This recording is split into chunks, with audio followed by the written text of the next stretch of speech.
सभी किसान साथियों को नमस्कार। मैं आशुतोष शर्मा आपका हार्दिक स्वागत करता हूं खेती के जादूगर यूट्यूब चैनल पर। आज मेरे साथ है मेरे चाचा जी, सेंट्रल बैंक ऑफ इंडिया में राजकोट में पदस्थ हैं। और चाचा जी के मन में कुछ समय से विचार चल रहे थे खेती को लेके। और चाचा जी बहुत पुराने समय से खेती से जुड़े हुए हैं और हमेशा मुझे खेती के ऊपर मार्गदर्शन चाचा जी का मिलता रहता है कि कब क्या करना है, कब कैसे किन चीज़ों को हमें अप्लाई करनी है। क्योंकि क्या है, खेती में सही समय पे अगर सही चीज़ करेंगे तभी हम इसमें आगे बढ़ पाएंगे। और इस विषय पे हम बहुत समय से बात कर रहे हैं, लेकिन आप तक इस जानकारी को हम अभी तक नहीं पहुंचा पाए थे। तो आज हम प्रयास करेंगे कि इस आप तक भी ये जानकारी पहुंचे, जिससे खेती में हम लगन से कैसे काम कर पाए उस बारे में आज हम चाचा जी से चर्चा करेंगे। और चाचा जी क्या विचार रखते हैं खेती के ऊपर, कुछ सामान्य विचार चाचा जी के थे जो कि आप तक भी पहुंचने चाहिए थे। तो चाचा जी आप तक वो विचार आज पहुंचाएंगे। धन्यवाद आपको। सबसे पहले तो मैं सभी किसान भाई या जो भी आपके दर्शक हैं उनको मैं ये बताना चाहता हूँ कि चूंकि खेती हमारा, चूंकि हम गांव से बिलोंग करते हैं और गांव में हमारा पुश्तैनी काम केवल खेती रहा है। और मैंने भी एग्रीकल्चर की पढ़ाई की है, बीएससी किया, एमएससी किया बनारस हिंदू यूनिवर्सिटी से। तो मैं ये चीज़ें जान पाया।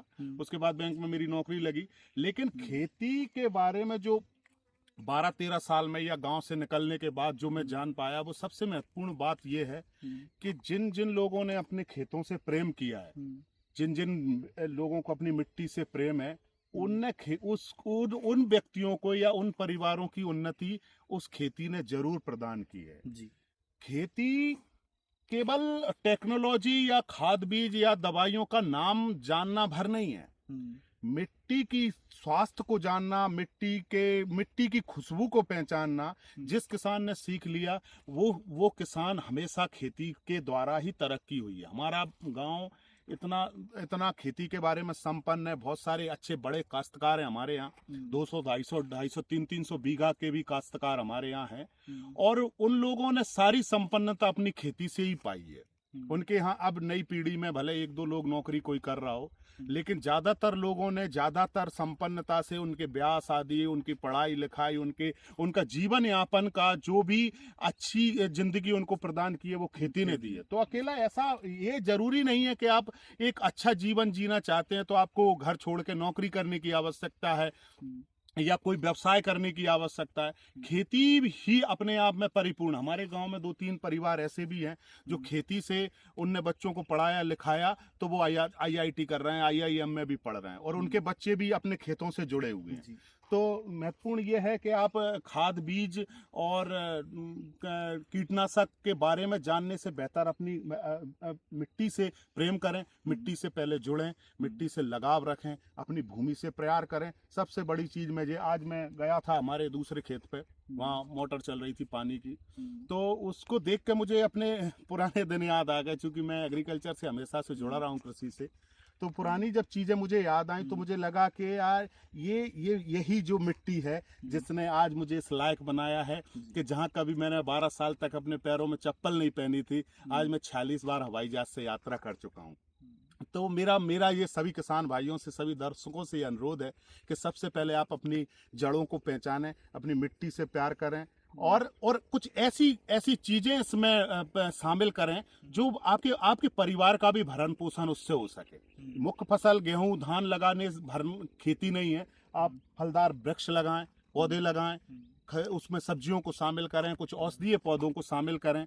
आपको एहसास होगा कि मिट्टी आपको सब कुछ दे सकती है। आपको इज्जत दे सकती है, पैसा दे सकती है, स्वास्थ्य दे सकती है और स्वास्थ्य हवा तो आपको प्रदान हो ही रही है। तो अब आशुतोष हमारे इस काम में जुड़ गए हैं। इनने भी लवली प्रोफेशनल यूनिवर्सिटी से एमएससी की है एग्रोनॉमी में, अच्छी जानकारी रखते हैं। चूँकि हम जिस समय पढ़ाई की थी उससे अभी तक 12-13 साल में काफ़ी कुछ खेती में बदलाव आए हैं और एक नई जानकारी ये देते हैं। मैं भी इनका यूट्यूब चैनल फॉलो करता हूँ। बहुत सारी नई टेक्नोलॉजी जब ये बताते हैं, नया कोई रोगनाशक आता है, लोग इनसे पूछते हैं, तो मैं इनके कमेंट पढ़ता हूँ तो लगता है कि चलो एक अच्छा आदमी खेती के बारे में विस्तार कर रहा है। खेती करने का मतलब केवल खेत में हल चलाना या ट्रैक्टर चलाना नहीं है। खेती को पहले आपको समझना पड़ेगा, उसमें देखना पड़ेगा कि आपकी जमीन की मांग क्या है। जैसे आपको फसल देख के, अच्छा एक किसान है वो फसल देख के ये समझ जाता है कि फसल को अब पानी की जरूरत है, वैसे ही आपको ये भी समझना पड़ेगा कि फसल को किस पोषक तत्व की जरूरत है। आपको समझना पड़ेगा कि कौन सी खरपतवार नाशी को कौन सी दवाई मिटाएगी। तो उसके लिए सब लोग डिग्री नहीं ले पाते हैं, इसलिए कुछ लोग जो डिग्री करके आए आप उनका मार्गदर्शन लें।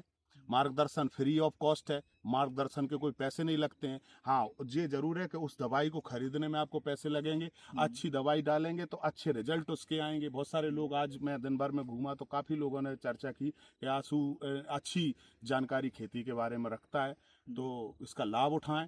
और जो भी कमेंट हैं या जो भी समस्याएं आप इसमें साझा करें। और मेरा सबसे मूल उद्देश्य ये है कि सबसे पहले अपने खेतों से प्रेम करें। आप खेतों से प्रेम करेंगे, चूंकि खेती एक ऐसा संसाधन है कमाई का जो कभी नष्ट नहीं होगा। जी, खेती की जरूरत हमेशा, क्योंकि जब तक मानव जाति इस संसार में रहेगी उसको कुछ ना कुछ खेती से रिलेटेड चीज का ही इस्तेमाल अपने भोजन भरण पोषण के लिए करना पड़ेगा। अगर आप किसी भी पाश्चात्य देश में भी जाएंगे जहाँ रोटी नहीं खाई जाती, यहाँ चावल नहीं खाए जाते, वहाँ भी खेती से जुड़ी ही चीज है, कोई कुछ भी खा रहा होगा। तो खेती एक ऐसा धंधा है जो कभी मानव जाति के रहते कभी खत्म नहीं होगा। तो इन सब चीजों के बारे में बाकी आशुतोष से मैं विचार व्यक्त करना चाहूंगा कि जिनको कुछ जानकारी चाहिए या कुछ करना चाहते हैं तो हम उसको दे सकते हैं, बाकी उसको अच्छी जानकारी है। तो आशुतोष, आप ये बताएं कि आप अपने खेत में क्या क्या डेवलपमेंट कर रहे हैं कृषि के बारे में। जी, सबसे पहले जैसा कि आपने बताया कि हमें एक चीज पर निर्भर नहीं रहना है, तो हम जो है डाइवर्सिफाइड फार्मिंग की तरफ हमारा रुख बदल रहे हैं। अब पिछले 3-4 सालों में हमने फल के पौधे लगाए हैं, हमने फल लगाए हैं, सब्जियां लगाई हैं, सरसों जैसे तेल भी जो आता है वो भी हम बाजार से नहीं खरीदते हम, और लगभग 60% सब्जियां भी हम बाजार से नहीं खरीदते हैं। प्याज, आलू, मटर और जितनी चीजें हो गई, लौकी, भिंडी, तोरई, ये सब हमारे खेत पे ही लगी होती हैं लगभग। और जैसे गेहूं भी है, अब पूरी जगह में हम ऑर्गेनिक नहीं कर पा रहे हैं, अभी शुरुआत इसकी हमने की है कुछ साल पहले से। तो कुछ जगह पे हम जैविक खेती भी कर रहे हैं जिसमें हम बिल्कुल केमिकल का उपयोग नहीं करते हैं, जो हमारे डेयरी फार्म भी आप पीछे देख रहे हैं वो। तो वहीं से डायरेक्ट हम जैसे मान के चलिए वर्मी कंपोस्ट बना लेते हैं, कंपोस्ट खुद ही बना लेते हैं, FYM फार्म यार्ड मैन्योर, उसका उपयोग हम करते हैं। और ये चीज हम किसानों को भी बताते हैं कि जिससे हम थोड़ा थोड़ा करके हमारा केमिकल का कम कर सकें। एकदम हम इस पे नहीं आ पाएंगे कि एकदम हम ऑर्गेनिक पे आ गए, एकदम कोई भी चीज नहीं होती, क्योंकि हम टेक्नोलॉजी में भी थोड़ा, हमारा ये एरिया पीछे था। जैसे कि मैं पंजाब में 6 साल अध्ययन किया है मैंने, तो वहाँ टेक्नोलॉजी बहुत ज्यादा है और लगभग हर किसान के पास चीजें हैं वहाँ के उपयोग जो हमें करनी है। हमारे यहाँ एक समस्या ये है कि मार्जिनल लैंड होल्डिंग है। बड़े काश्तकारों को आप छोड़ दें तो जो छोटे काश्तकार हैं उनके पास जमीन जोती बहुत कम है। तो हमें उस चीज का भी ध्यान रखना होता है कि अगर कोई टेक्नोलॉजी हम ऐसी बता रहे हैं कि वो छोटा काश्तकार है उसको उपयोग ही नहीं कर पाएगा। अब केमिकल में भी ऐसा ही होता है कि कोई केमिकल आप बता रहे हो तो आपको सबको एक साथ लेके चलना होगा उसमें, कि छोटे काश्तकार को भी आप, क्योंकि बीमारी हो सकता है उसके खेत में भी लग रही हो, और बीमारी लगने से पहले अगर हम खेती में रोकथाम कर लें, ऐसा ही जैसे हमारे साथ शरीर के साथ होता है वैसा ही खेती में है कि अगर हम इसमें पहले से ही सचेत हो जाएंगे कि ऐसी चीज, ऐसी समस्या हमें आने वाली है, तो हमें कम से कम खर्चे में हम उस चीज से निवारण पा सकते हैं और जैविक तरीके से भी उसका हम निवारण पा सकते हैं घर पे ही। बिल्कुल, जैसे कोई इंसेक्ट आने वाला है, नीम अस्त्र का हम उपयोग कर लें तो जैविक तरीके से बनता है, जैविक चीज है ना, तो हमारे शरीर पर दुष्प्रभाव डालता है वो। तो हमें पहले से ही खेती में इस चीज में सचेत रहना पड़ता है और पहले से हमें इस चीज को देखना होता है। जैसे चाचा जी ने एक बात कही थी कि किसान देख के बता देता है कितने दिन में इसमें पानी गेहूं में हमें देना है, कब देना है। तो ये चीज प्रैक्टिस से आती है, बहुत समय इन चीजों में लगता है। और ऐसा नहीं है एक आध बार हो सकता है फसल खराब भी हो जाए तो उससे भी हमें निराश नहीं होना है, क्योंकि आज चीजें सही नहीं है लेकिन कल वो चीजें जरूर सही होंगी, आपको प्रॉफिट खेती देगी।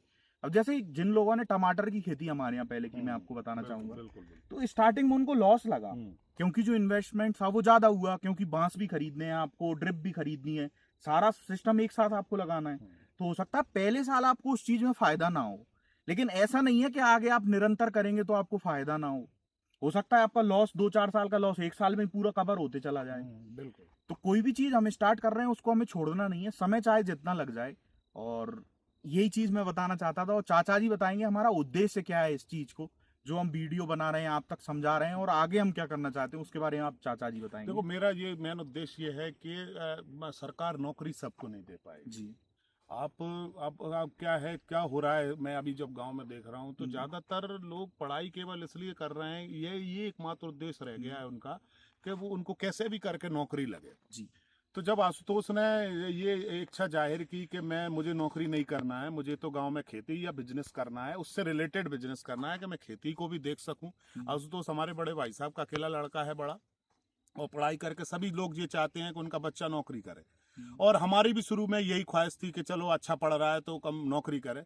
लेकिन जब उसने ये इच्छा जाहिर की कि नहीं, मुझे नौकरी नहीं करना है, तो अभी कितने भी फॉर्म निकल रहे हैं, हम उसको नहीं बोलते हैं कि तू फॉर्म भर दे या इस फॉर्म की तैयारी कर दे, क्योंकि मेरा ये मानना है, मैंने ये जो अपने 10-12 साल के नौकरी के कार्यकाल में ये जाना है कि चूंकि हम जिस परिवेश में पले बड़े हैं, जिस जगह हमारा जन्म हुआ है, जहाँ वहाँ बहुत ज्यादा महत्वाकांक्षाएं हमारे जीवन में नहीं है। अगर आदमी का जीवन शांति प्रिय है, उसके परिवार वाले, उसके हालचाल पूछने वाले उसके साथ अगर हैं, तो मेरा ये मानना है कि थोड़े कम भी पैसे मिलेंगे, अगर मान सम्मान के साथ आपको 2 पैसे भी मिलते हैं और घर की बनी रोटी घर पे रहने को अगर आपको मिलता है, तो मेरा ये मानना है कि फिर आपको दर दर की ठोकरें खाने की जरूरत नहीं है। नौकरी पैसा देगी आपको, लेकिन आपका घर छूट जाएगा, आपकी मिट्टी छूट जाएगी, आपके अपने छूट जाएंगे, और सबसे बड़ी बात, आपको समय का अभाव होगा। जिन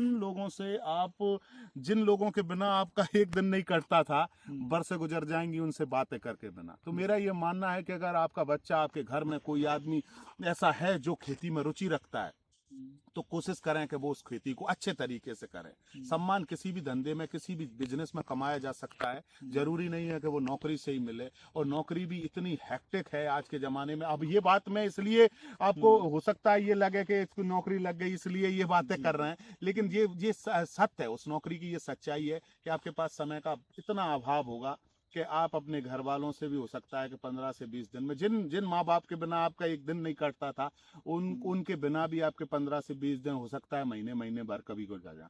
मैं खुशकिस्मत हूँ कि मेरे 2 बड़े भाई मेरे माँ बाप के साथ हैं, तो मैं अपना नौकरी इतनी दूर रह के आसानी से कर पा रहा हूँ। लेकिन अगर मान लीजिए आपके घर में एक ही बच्चा है, 2 ही बच्चे हैं, तो वो उनके लिए नौकरी कर पाना और अपने माँ बाप को साथ में रख के अपने खेती बार छोड़ के जाना एक त्रासदी से कम नहीं है। तो अगर देखिए क्या है, पढ़ने में अगर कोई बहुत ज्यादा ब्रिलियंट है, बहुत ज्यादा होशियार है, या उसकी ललक खेती में नहीं है, वो पढ़ना ही चाहता है, तो बेझिझक उसको पढ़ाएं, वो भी उसका विकल्प है। उसने अगर विकल्प चुना है तो वो उसका रास्ता है।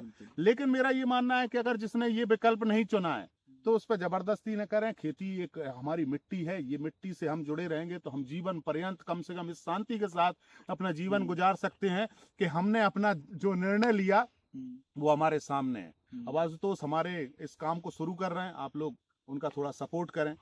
इस वीडियो ये चैनल को सब्सक्राइब करने में किसी का कोई पैसा नहीं लगता है। ये ज्यादातर लोगों के पास पहुंचेगा तो एक अवेयरनेस जरूर क्रिएट होगी, लोग समझेंगे कि धंधे कोई भी नहीं। मैं जहाँ रहता हूँ गुजरात राजकोट, वहाँ ज्यादातर लोग जो रेडी ठेला लगा रहे हैं, पानी की टिक्की बेच रहे हैं, या मोमोज बना रहे हैं, या कोई भी ऐसा धंधा कर रहे हैं, वो ज्यादातर बाहर के प्रदेशों से गए हुए लोग हैं। तो जब मैं उनको देख कर लगता है मुझे कि इनके माँ बाप ने भी तो इनको पढ़ाने के लिए मेहनत की होगी, अगर नहीं किए तो 2 पैसे अगर कमाने के लिए यहाँ सकते हैं तो इतना पैसा वहां कमाया जा सकता था। लेकिन उस विकल्प पे हमने विचार ही नहीं किया।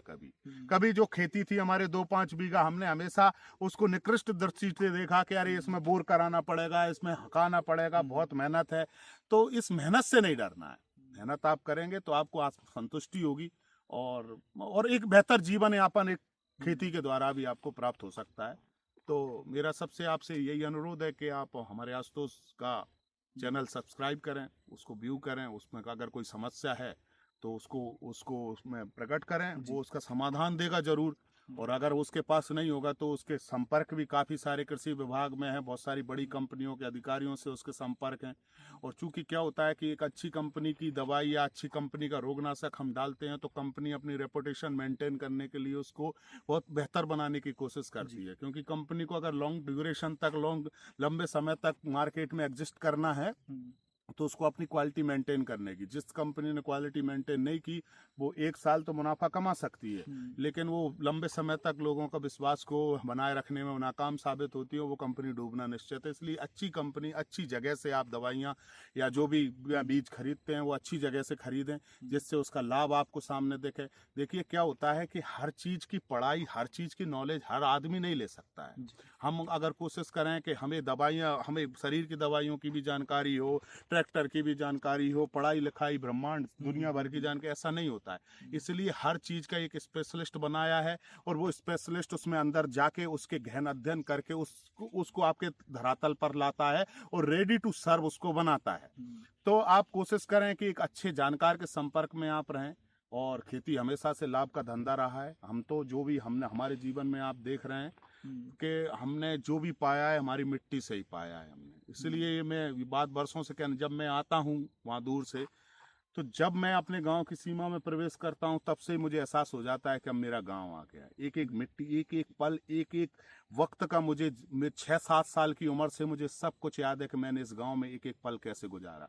इसलिए मैं चाहता हूं कि कोई ना कोई, अब आशुतोष हमारा बड़ा लड़का था, अकेला भाई साहब का, ये भी नौकरी करके बाहर चला जाता, ये मिट्टी छूट जाती। इसलिए मैंने कभी जोर जबरदस्ती नहीं की कि तुम नौकरी कर, क्योंकि मैं चाहता हूं कि मिट्टी से आदमी जुड़ा रहेगा, वो मिट्टी उसको इतना जरूर देगी कि वो जहां भी रहेगा, जैसा भी रहेगा, वो आराम से जिंदगी अपनी गुजार सकता है। हाँ, ये अलग बात है कि बहुत ज्यादा आपके सपने लग्जरियस हैं, आपको जिंदगी बहुत उड़ान के साथ जीना है, तो फिर हो सकता है कि मिट्टी वो देने में सक्षम ना रहे।